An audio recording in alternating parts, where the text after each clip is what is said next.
good morning and welcome to the Careerscope. I am the lovely host Shekinah Eden Katua, and yes, we are back again. And today we are going to be talking about a few things. Are you ready for workplace? Are you workplace material? What are the things you need to consider when choosing a workplace area? What is needed? What is needed by these employers?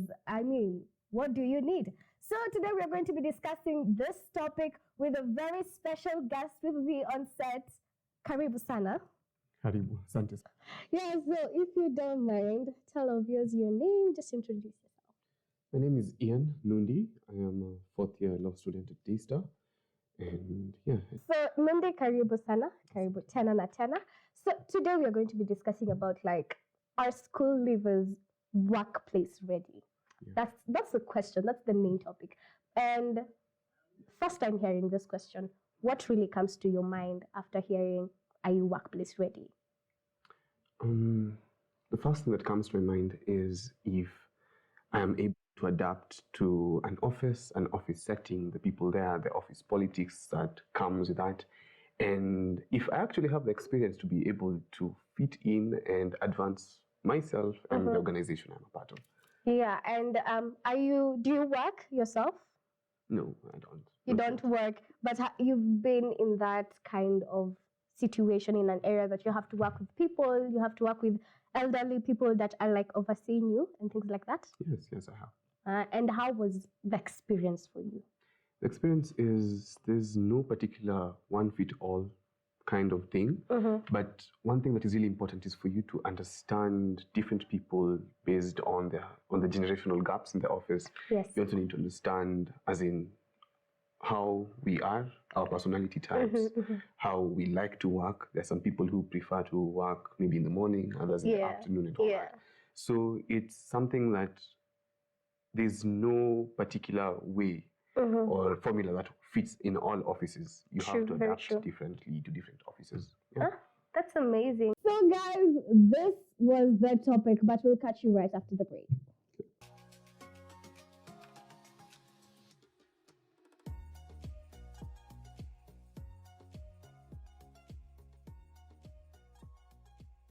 Welcome back to the Careerscope. I am still your lovely host, Shekinah Eden Katua, and I am joined by Nundi, a law student at D-Star University. Thank you so much for coming again. Thank you for having me. So we were discussing about our school leavers workplace ready. Yeah. And we had started the topic and I asked you a few questions.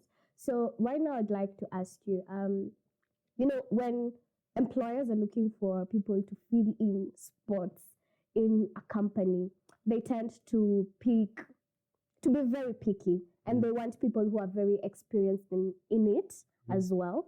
So, what do you think is the right process for an employer or for a school leaver to choose for them to be accepted in a certain institution? What do you mean by the right process? In terms of, I have finished school. Yeah. I'm looking for a job. You see, people stay 4 years, a whole year, 2 years after university, after high school as well, looking for a job. And they have to wait for so long in order to be identified or to be picked in a certain institution. Now, that is the process I'm talking about. That process of waiting. Yeah. Well, what do you think should happen, or what do you think should be done for that process to be suppressed or maybe reduced for a school leaver? I think one of the things that you should really keep in perspective is looking at the organizations which match your values, the things you're interested in, the things that you can see yourself doing for the rest of your life. Yeah. Because the truth of the matter is, when you're not in touch with what the company or the organization you're going towards is about, it leaks. And sometimes it leaks much later during your career. And sometimes it leaks even during the interviewing process. You might be the most qualified person for that job, but they can tell you're just here for the money, you're just here for the benefits. Yeah. And personally, even me, I wouldn't employ someone who's just there for the money. True. Because at some point, they'll get tired. Yeah. Because money is a lot of things, but it's still not everything. Yeah. And people quit jobs that are high paying because at some point, the money starts being not worthless, but it doesn't fulfill them. Yes. So another thing that you can do at that point is work on your adaptability, work on your people skills, work on your communication skills, because the truth is, in whatever area of specialization you're at, you need to be able to communicate the value you have and the value that you think you can add to the organization and why it's important for them to grant this opportunity to you and not the thousands of other people who might be interested.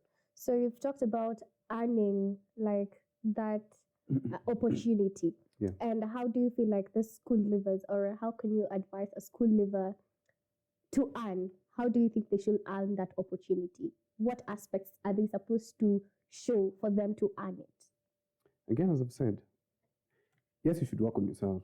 Any other skill that you can learn outside your degree, outside your diploma and whatever, learn it. Then make sure you work on your own interests and make sure you find, if it's possible, because I know sometimes we don't have the option of working for places which align with our values. Sure. But if you can find organizations which align with your values, make sure you get there, because as I said, the value you have will leak, especially when you're sold out to their own vision. Because there's always this thing where you go and research about the organization, you go and research about what they do and how they do it and why they do it. But all that is just information. Yeah. If it doesn't mean anything to you. Yeah. Very true. And here there's a question that was asked, and is this issue really dependent on the university students, or do you think this is an unmet issue due to communication given from the employers? I think it goes both ways, because the truth is that some organizations and firms and even startups, which are just there for the money, they claim to have a vision that is bigger than money, but when you look at what they do and why they do it, the main motivation is money. And so if the company in itself is not sold out to its vision, and how do you tell that it's not sold out to its vision? By the decisions they make. Do they keep their vision forward, or do they retrench employees at the very first sign that the balance sheet won't balance? Yes. So the thing is, when it comes to, for example, students and people who have left school and they get to this kind of firms and organizations, we see that even when they are sold to the vision, if the people inside there are not, it's hard for them to be inculcated in that. True. Yeah, and then there's also the side of people who are not sold out to the vision, trying to get into these places because they just want the money. So it goes both ways. Some companies haven't communicated what they are in it for, why they are in it for the long run. Yes. And also there are some people who just want the benefits without, they want the what without the why. Yeah. If that makes sense. Yes, it does.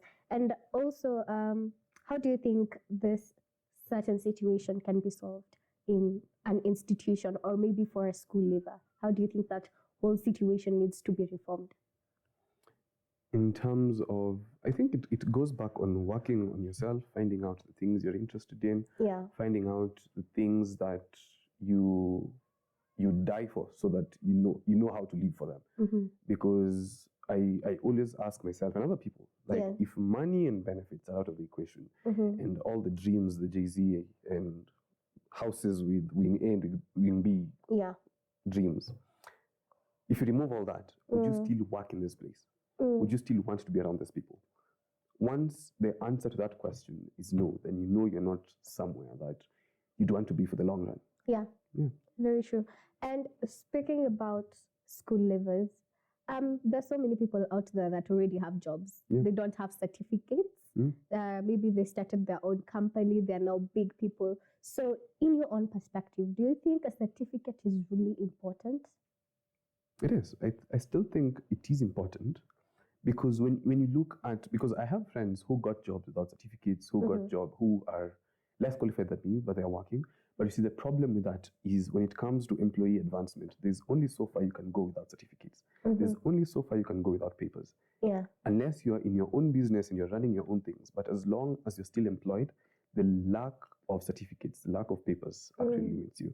That's why we find people who have worked in the same place for like 10 years, and people come who are more qualified and all that, and they ascend.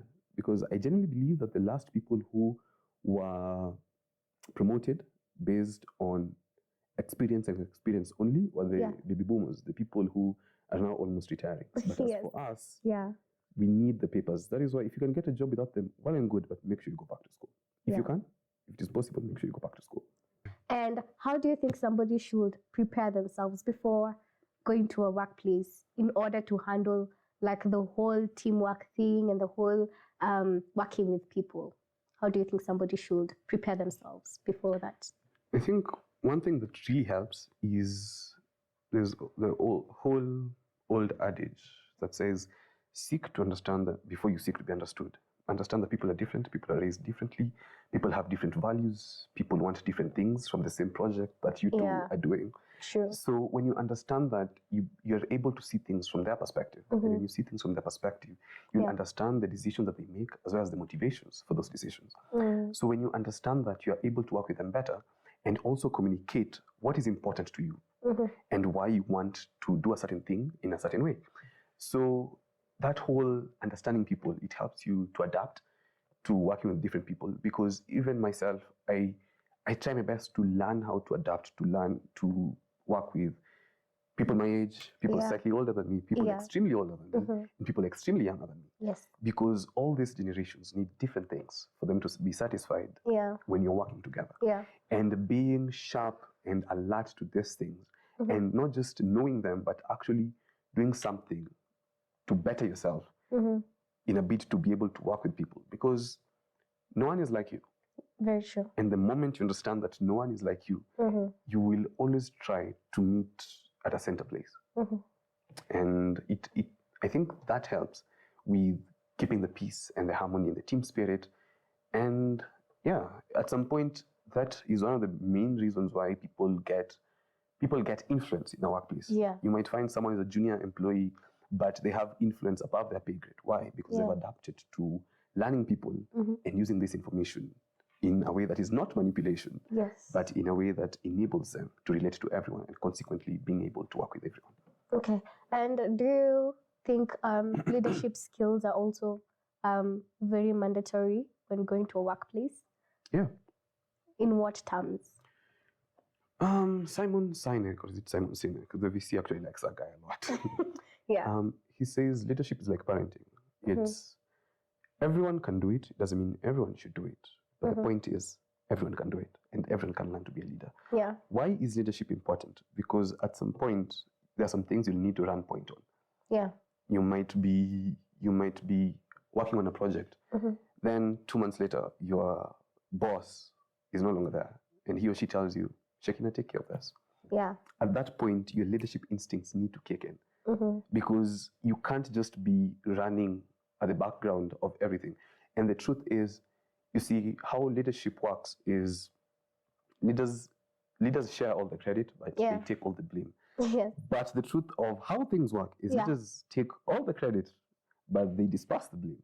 So you see, the thing is, if you're always working on the background, the truth is no one is noticing you in the background. Very true. The truth, you might put in the work and all the hours, but the person who is taking credit for your work is the leader.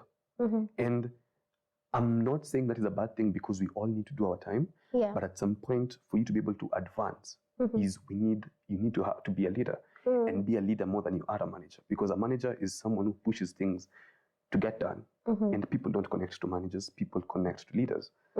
Because leaders have influence, managers have a title and they have authority. And when push comes to shove, we respect leadership more than authority. Very true. I agree with you as well. And talking about working in a place, there's usually that pressure that comes with work. And in school, we all face it, and I feel like we face it so that it can mold us to go to the workplaces and do better. And how do you handle work pressure? For me, that's where passion comes in. Passion will make you pull sleepless nights, and you might complain, but it will always be worth it. Because stress is everywhere. In every workplace, in every academic institution, in whatever course, stress is everywhere. But the stress that is worth it is for the things you love and the things you love doing.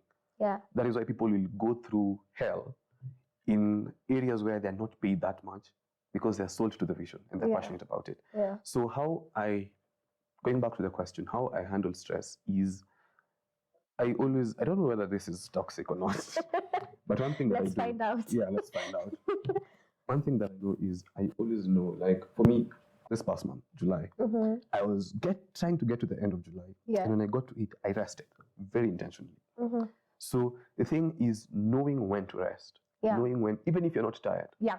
Learn to rest when you're not tired, because best believe at some point you'll be called to work when you haven't rested. True. So when you can't rest before working, it's okay. Because there's this whole hustle mentality and grind culture where, no sleep, you're waking up at 4 a.m., take pictures, post them, go back to sleep. Yeah. But the thing is, make sure you rest and make sure for me, my connection with God is everything. Because that's where I get my rest, that's where I get my peace, that's where I get my joy. Yeah. And not getting attached to why you do something as opposed to what you do. Getting attached to the journey as opposed to the result. Like the fact that, for example, this is a job. Yeah. And at some point it will end. Yes. But why I do this job will never end until the day I drop. Yes. Until the day I die, I will always do. That's why I keep on saying, know the things that are important to you, the things that are worth dying for, and live for them. Because at some point you'll be like, I can't come and kill myself over this job. It's true. You get? Yes. But at some point, you start prioritizing the why as opposed to the what. And it really helps you know that, Maze, this might not work. It doesn't mean I'll die. Bring that mentality. I won't die if it doesn't work. It really helps. Yes, I'll do my job, but it's per workout. Bahati mbaya, Maze. Yeah. Bahati mbaya. I agree. Thank you so much for joining me. It was such a pleasure to have you here. Thank you for having me as well. It was my pleasure to be here. Amazing. So that was it for this show. Let's meet next week, same time, same place.